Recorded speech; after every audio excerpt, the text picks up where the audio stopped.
What's up, Lakers Nation? Trevor Lane here, senior writer for LakersNation.com, your home for everything Lakers. Today's show is brought to you by DraftKings. Head over to DraftKings.com or hop onto the DraftKings app. Use my promo code LAKERS and you can play for free with your first deposit. Play some fantasy basketball. Make sure you guys go check that out. So today on the Lakers Nation newsfeed, we are talking about the recent Adrian Wojnarowski report from ESPN, also co-written by Dave McMenamin, that says that Magic Johnson had a little chat with Lakers head coach Luke Walton and pretty much admonished him for the team's record at this point. As of right now, your Los Angeles Lakers do not have a winning record. They have 3 wins and 5 losses on the books. So is Magic justified in doing this? Well, it's a little bit strange to hear this report, because Magic spent much of the summer preaching patience. That has been the consistent theme from the organization, from players like LeBron James.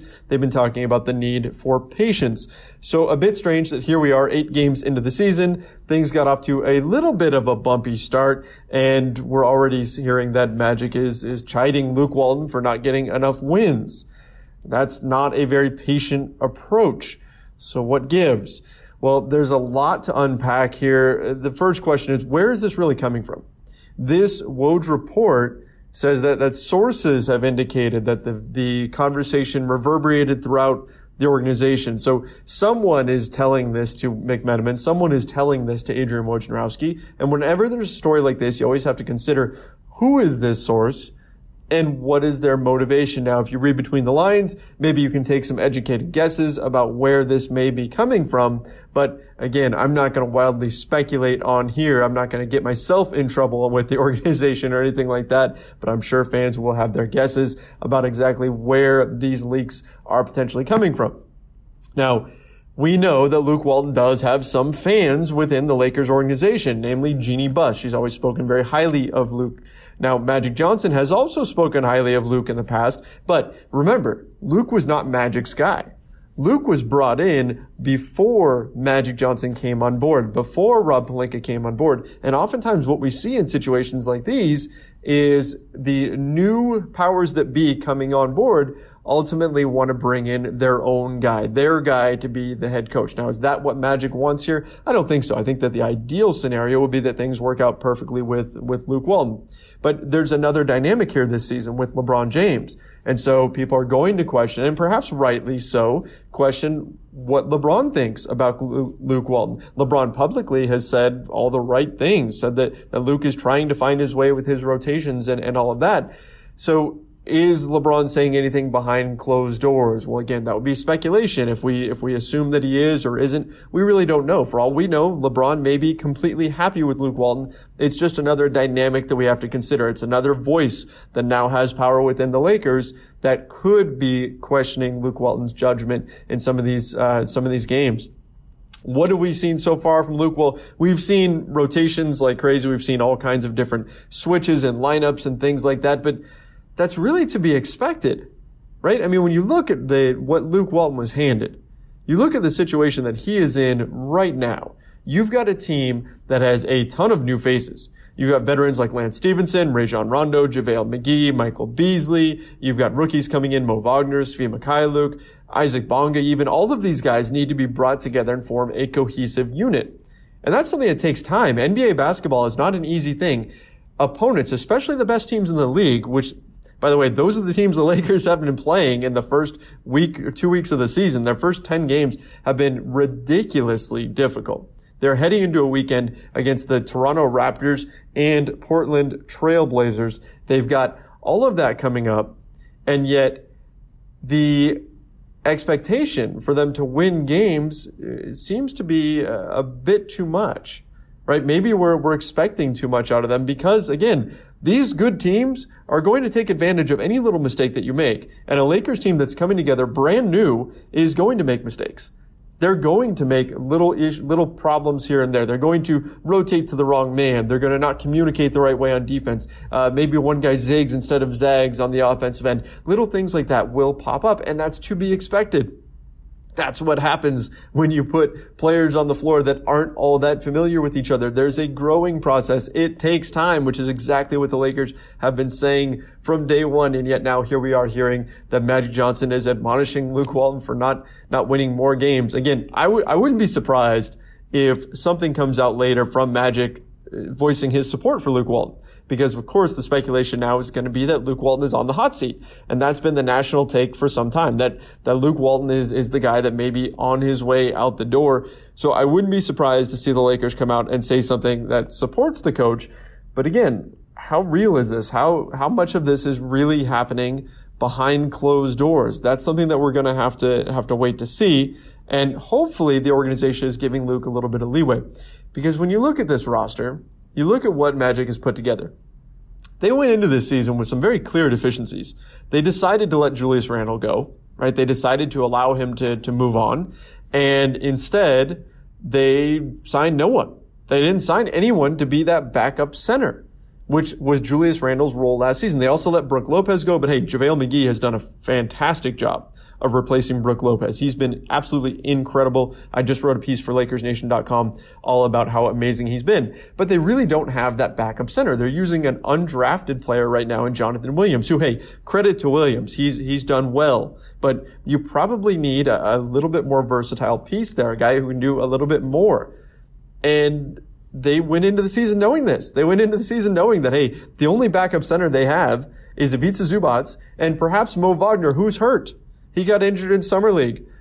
So they went into the season knowing they were going to have this weakness, knowing that Walton was going to have to deal with that. On top of that, they went in knowing that they had put together a roster that does have some defensive question marks, right? Rajon Rondo has a history of being a good defender, but he's not that player anymore.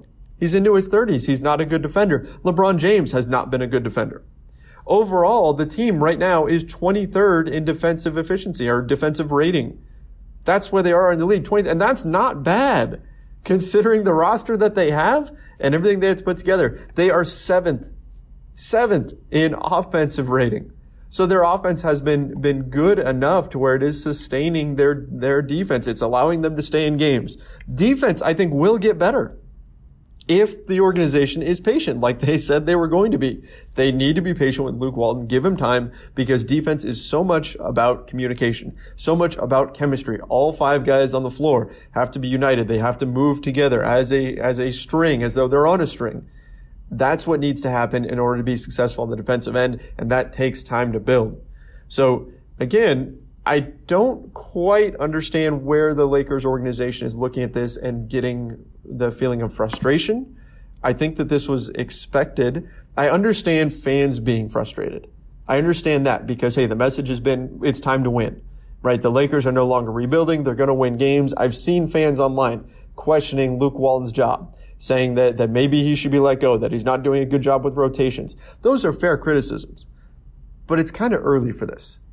It's kind of early to be hearing these things that Luke Walton is getting called out within the organization. I think he's got to be given time to really see what he's got and to put together a consistent rotation. Remember, he lost Rajon Rondo and Brandon Ingram right at the beginning of the season, right? In the second game against the Houston Rockets, there's a fight. And Rondo and Ingram are then gone. So immediately, Luke Walton has to alter his rotation, alter his lineup. That's not easy, especially for a new team that's being thrown together. It's going to take time. I think patience is still the order of the day. And here's the other thing, right? The Lakers right now, in terms of net rating, are minus 0.1. 0.1. I mean, they're right about even. We're talking about, they've been in every game. So in reality, right, if the Lakers had maybe gotten a few more stops, one more stop here or there, one more shot rimming out. Okay, think about that game against the Spurs. One more shot missed, right? If Patty Mills misses that jumper at the end of the game, one more shot that goes in. And this whole narrative is bogus. This whole narrative is turned on its head. The Lakers could very easily, instead of being 3-5 right now, they could very easily be 5-3. They could be 6-2, right? There's enough randomness in here. There's enough small sample size in here for us to at least throw into question why we even have a problem at this point. Yes, wins and losses do matter, and ultimately it matters whether or not you win the game, not whether or not you were close, but still, this team's not that far off. No, they're not a contender or anything like that, but they're onto something. There's something here. Maybe more tweaks need to be made, but I don't think we're at the point where we should be too frustrated just yet. And again, keep in mind, we are heading into a very difficult weekend. On the road in Portland, and then back-to-back coming back home to play a Toronto Raptors team that's red hot. That's a lot. To release this now, for this to come out now, when the team's heading into 2 extremely difficult games, and they're going to have to play back-to-back, that's tough. It's not likely that you're going to win both these games. You might even lose, but in fact, it's probably most likely that the Lakers lose both these games. So to put that kind of pressure on the team now, I just don't know that that's a great look. But again, we'll see. I also thought Luke Walton was wrong for benching Julius Randle at the beginning of last season, and Julius Randle came out fired up and had the best season of his career. Maybe that was a factor. Maybe getting benched early on was exactly what he needed, and that gave Randle extra motivation. I don't know. So perhaps we're going to see something like that here, right? Maybe this is the wake-up call the team needs, and suddenly they're going to take their game to the next level, and everything's going to be great. That isn't outside the realm of possibility. I'm just saying that right now, it seems premature to be calling out Luke Walton. Give him a chance to settle into a rotation. Give him a chance to settle into his lineups and his sets and his defensive strategies, and then see what you've got. Because I don't think we have a true idea of what this Lakers team can really do under Luke Walton just yet. It takes time for us to see that. All right, guys, that's going to wrap things up for today. For more on this story, make sure you head over to LakersNation.com. And of course, keep it tuned right here to the Lakers Nation YouTube channel. If you'd like to go follow me on Twitter, you can find me at Trevor_Lane. Till next time, see ya.